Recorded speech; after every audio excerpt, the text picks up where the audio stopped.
मिला है, यानी कि बौद्ध धर्म के जो है वो गुफाएं मिले हैं। तो हम जानेंगे भी कि बांधवगढ़ है कहाँ, उसको भी देखेंगे कि मैप पे कि बांधवगढ़ है कहाँ, और लेकिन इस न्यूज़ को जो है वो और भी समझने का प्रयास करें, ठीक है ना। तो ये आपके स्क्रीन पर ये देखिए, ASI find Buddhist cave temple in Bandhavgarh tiger reserve in MP, है ना। और ये पूरा का पूरा न्यूज़ है, और इस न्यूज़ को एक बार मैं आप लोग के साथ जो है वो शेयर कर देता हूँ, एक बार इसको न्यूज़ को पढ़ देता हूँ, जिससे कि आपको समझना आसान हो जाएगा कि इसके अंतर्गत और कौन कौन सी चीज़ें हैं। मोलाइका, रूबी, पूजा, रानू, ब्लू ब्लॉग, ठीक है ना, प्रिया, प्रियांशु दुबे, सूरज, ठीक है ना। अच्छा, सभी लोग एक बार क्लासेस के लिंक को जो है अपने सारे मित्रों के साथ जो है वो शेयर भी करते रहिए। जो भी स्टूडेंट्स हैं, जो भी आपके फ्रेंड्स हैं, जो भी आपके क्लासमेट्स हैं, सबके साथ शेयर कीजिए, उस सभी को जो है वो इन्वाइट कीजिए, है ना, कि सभी जुड़ जाए। और एक बार जो ग्रुप है उस ग्रुप में भी मैसेज कर दीजिए, ठीक है ना, कि आपके सारे के सारे जो मित्र हैं, है ना।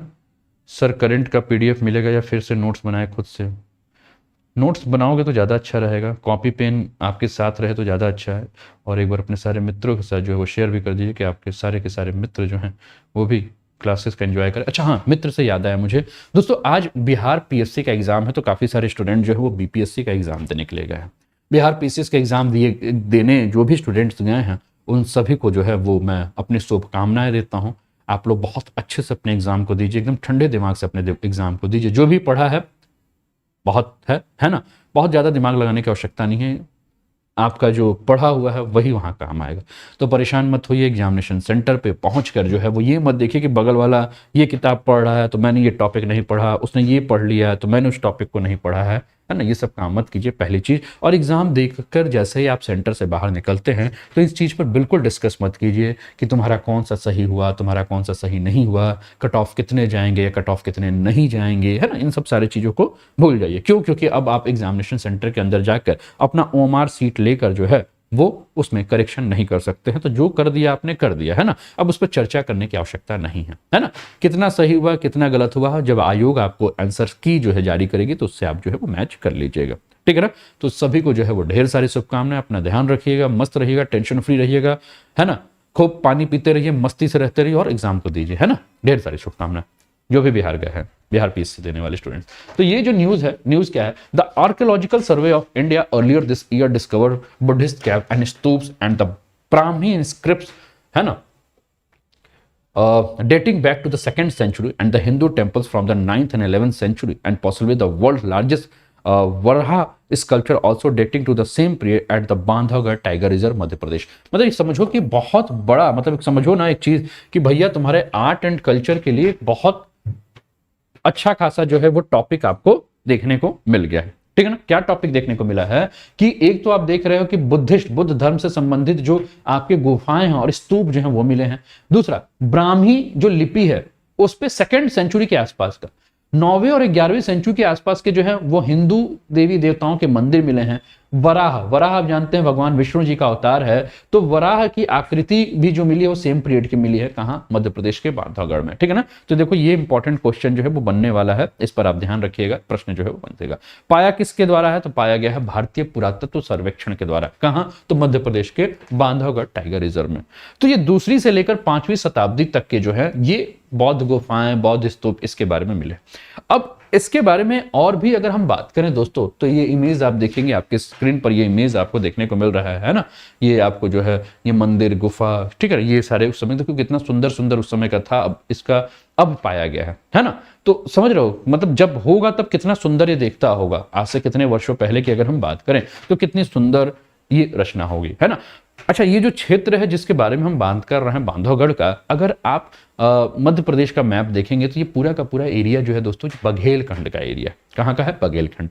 तो बघेलखंड के क्षेत्र में ये जो बौद्ध धर्म की जो भी आपकी कलाकृतियां मिली हैं, ठीक है ना, इन कलाकृतियों के बारे में ये कहा जा रहा है कि ये देखो, आप बुद्ध धर्म जब पढ़ते हो तो आपने 2 शाखाओं के बारे में बात की है ना। एक बार कमेंट करके बताइए बुद्ध धर्म की जो 2 शाखाएं हैं वो कौन कौन सी शाखा हैं, है ना। कमेंट कीजिए, और कमेंट जब कर रहे हैं तो आपके दिमाग में जो 2 शाखा आ रही होंगी उसमें से एक शाखा है महायान, है ना, दूसरी शाखा क्या है? हीनयान है। लेकिन ये जो मिल रही है, ये जो आकृतियां मिली हैं वो बुद्ध धर्म की एक शाखा है, यानी कि महायान संप्रदाय से संबंधित ये शाखा है। अब इसके बारे में अगर हम बात करें दोस्तों, तो इसके माध्यम से मतलब इसका महत्व क्या है? सिंपल सा है, इंपॉर्टेंस क्या है? अगर मिल गई तो क्या दिक्कत है या क्या अच्छा है? तो ये जो बौद्ध अवशेष मिले हैं दोस्तों, ये बौद्ध अवशेष किस अवधि के हैं? उस अवधि के हैं, उस समय जब हिंदू धर्म जो है इस क्षेत्र में जो था, है ना। तो ये माना जा रहा है कि हिंदू धर्म और बौद्ध धर्म के बारे में अगर हम बात करें, संजू सरोज, महायान, हीनयान, संजू एसडीएम तुमको मैंने पहले ही कहा एक बार कॉल करो, तुम्हारा कॉल अभी तक आया नहीं, ठीक है ना।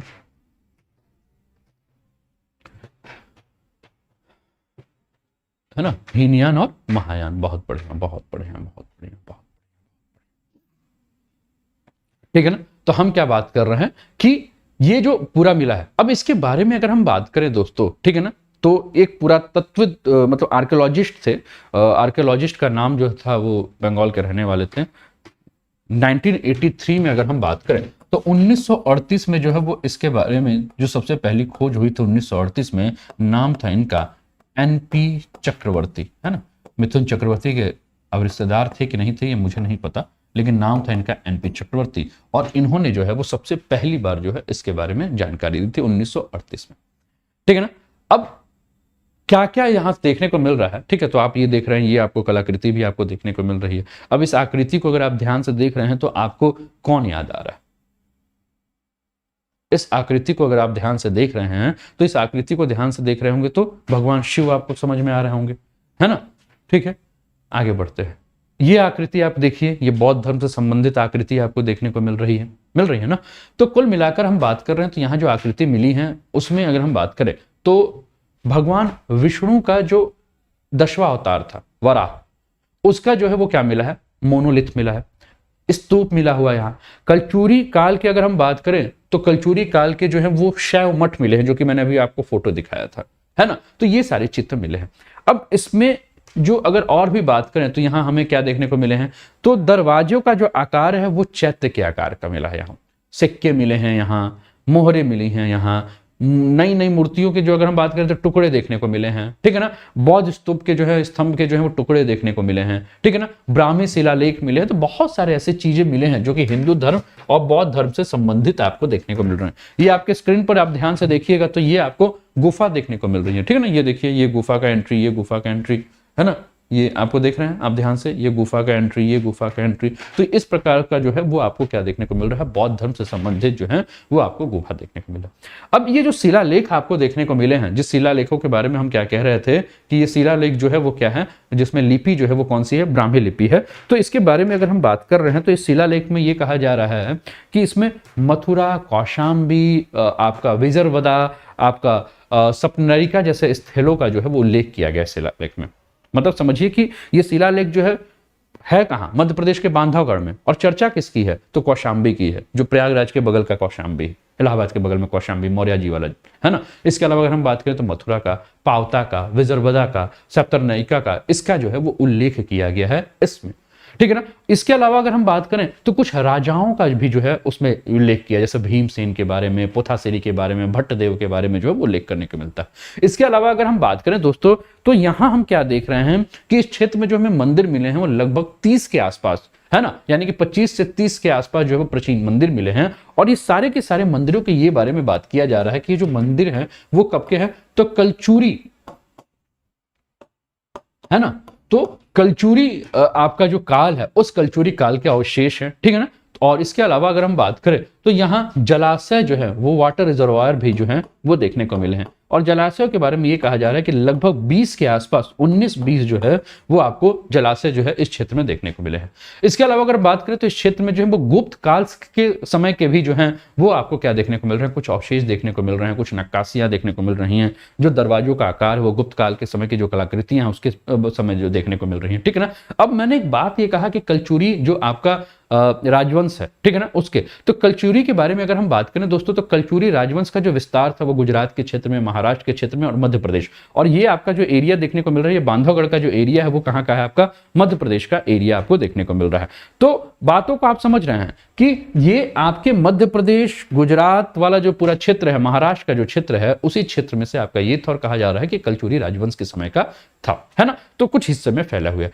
और अगर हम बात करें दोस्तों तो ये जो गुफा और स्मारक है ना, इन गुफा और स्मारकों के बारे में अगर हम बात करें तो ये गुफा स्मारक जो यहाँ मिले हैं, इन स्मारकों के बारे में ये कहा जा रहा है कि कहीं ना कहीं इनका जुड़ाव जो है वो आपका एलोरा और एलिफेंटा का जो है ना, वहां से जो अजंता एलोरा एलिफेंटा की जो गुफाएं उससे संबंधित है आपका, ठीक है ना।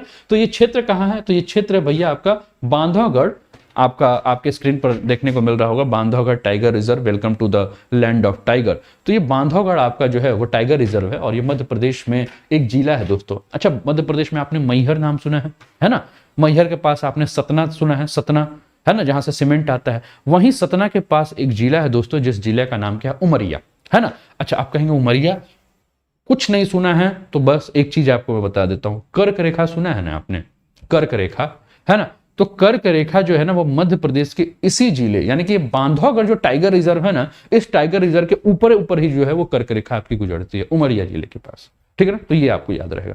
बांधवगढ़ राष्ट्रीय उद्यान के बारे में अगर हम बात करें दोस्तों, तो इस राष्ट्रीय उद्यान को जो है वो 1968 में जो है वो क्या किया गया था, इसका स्थापना किया गया था 1968 में, ठीक है ना। लेकिन इसको टाइगर रिजर्व जो घोषित किया गया था वो 1993 में जो है वो आपका ये टाइगर रिजर्व जो है घोषित किया गया था, ठीक है ना।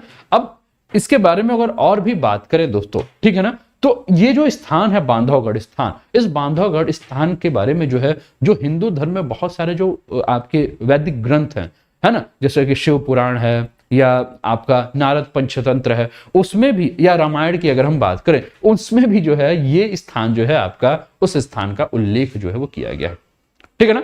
अब ये जो बांधवगढ़ के बारे में अगर हम बात करें, ठीक है ना, तो ये बांधवगढ़ जो नाम है वो बांधवगढ़ क्यों नाम रखा गया है, तो थोड़ा सा इससे रामायण से जुड़ी कुछ कहानियां हैं उस पर अगर हम बात करें दोस्तों। आपको याद होगा कि रामायण के अंतर्गत हमने क्या देखा था कि मां कैकेयी ने जो है वो भगवान श्री राम को जो है वो 14 वर्ष के वनवास के लिए जो है वो भेजा था, ठीक है ना। भेजा था, मैंने कैकेयी को इसलिए कहा क्योंकि भेजा तो था राजा दशरथ जी ने, है ना, लेकिन इच्छा किसकी थी, तो मां कैकेयी की इच्छा थी, है ना। अब आपको पता है कि भगवान श्री राम जब वनवास के लिए गए तो उनके छोटे अनुज जो है वो लक्ष्मण और माता सीता भी जो है उनके साथ गए, ठीक है ना। अब ये जो आपका क्षेत्र देखने को मिल रहा है, तो इस क्षेत्र के बारे में अगर हम बात करें, ठीक है ना, तो इस क्षेत्र के बारे में ये कहा जा रहा है कि ये क्षेत्र वही क्षेत्र है जहां भगवान श्री राम अपने अनुज यानी कि लक्ष्मण जी को इस क्षेत्र का जो सबसे ऊंचा वाला जो एरिया है उस जगह पर जाके कहा था कि जाके उस किले पे बैठ जाओ और वहां से आप कहां नजर रखो, तो लंका के ऊपर आप नजर रखो, ठीक है ना, ठीक है। तो इससे जो है समझ रहे हो ना, लंका के ऊपर क्या करो, आप नजर रखो और वहीं से इस नाम बना, जो नाम बना आपका क्या, बांधवगढ़, ठीक है ना। और बांधवगढ़ का मतलब क्या होता है, भाई का किला। तो ये कहा जाता है कि ये जो है वो कहीं ना कहीं जो है वो रामायण से भी जुड़ा हुआ आपको स्थान देखने को मिला है। बांधवगढ़ किला के बारे में अगर हम बात करें दोस्तों, तो ये आपका त्रेता युग के समय भी जो है इसके बारे में जो है वो उल्लेख किया गया है कि ये किला जो है वो त्रेता युग में जो है एक बहुत बड़ी कृति है, ठीक है ना। इसके अलावा ये जो क्षेत्र है, मैंने क्या कहा, आपका बघेल खंड का एरिया है आपका मध्य प्रदेश का, तो इसमें अगर हम देखें, अच्छा दूसरा हमने क्या बताया, कलचुरी जो राज है उसके बारे में बात किया, तो आपका बघेल हो, कलचुरी हो, सेंगर हो, ये जितने भी प्रमुख राजवंश हैं, इन सारे प्रमुख राजवंशों का यहाँ शासन बहुत लंबे समय तक जो है वो हमें देखने को मिला है, ठीक है ना। तो ये आपको थोड़ा सा इतिहास भूगोल जो है वो मैंने आपको समझा दिया। अब मैंने क्या बताया कि ये आर्कियोलॉजिकल सर्वे ऑफ इंडिया यानी कि भारतीय पुरातत्व सर्वेक्षण विभाग ने जो है इसके बारे में जानकारी ली है कि देखिए यहां हमें बौद्ध धर्म से और बौद्ध धर्म के अलावा जो है वो हिंदू धर्म के अवशेष जो हैं वो 2nd सेंचुरी से लेकर 5th सेंचुरी, है ना, ये बहुत सारी चीजें हमें देखने को मिली है। तो ये भारतीय पुरातत्व सर्वेक्षण विभाग यानी कि आर्कियोलॉजिकल सर्वे ऑफ इंडिया है क्या, तो दोस्तों ये जो भारतीय पुरातत्व सर्वेक्षण विभाग जो है वो संस्कृति मंत्रालय यानी कि कल्चरल मिनिस्ट्री के अधीन जो है वो कार्य करता है और ये भारत की संस्कृति, विरासत, पुरातत्विक अनुसंधान के क्षेत्र में, उसके संरक्षण के क्षेत्र में जो है वो काम करने वाला एक प्रमुख संगठन है। इसका मुख्य कार्य क्या है, तो जो भी आपके प्राचीन स्मारक हैं, जो भी आपके पुरातत्विक स्थल हैं, जो भी आपके राष्ट्रीय महत्व के जो भी अवशेष हैं, उनके बारे में पता लगाना, उनका रख रखाव करना, फिर उनका संरक्षण करना। इसके अलावा अगर हम बात करें दोस्तों, तो इसका जो पूरा का पूरा कार्य जो है वो प्राचीन स्मारक और पुरातत्व स्थल अवशेष अधिनियम 1958 के तहत जो है उसके जो भी प्रावधान है उन प्रावधानों के हिसाब से जो है वो पूरा का पूरा काम करता है, ठीक है ना। तो ये आपको जो है वो न्यूज देखने को मिला। एक सांस में बोलना तुम लोग बोल लोगे, पढ़ लोगे तो बोल लोगे।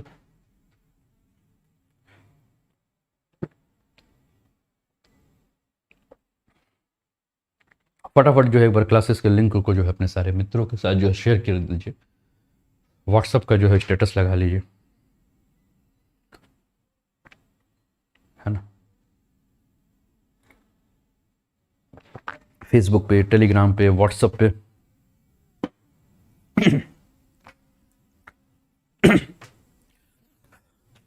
फास्टिंग का 5वां दिन,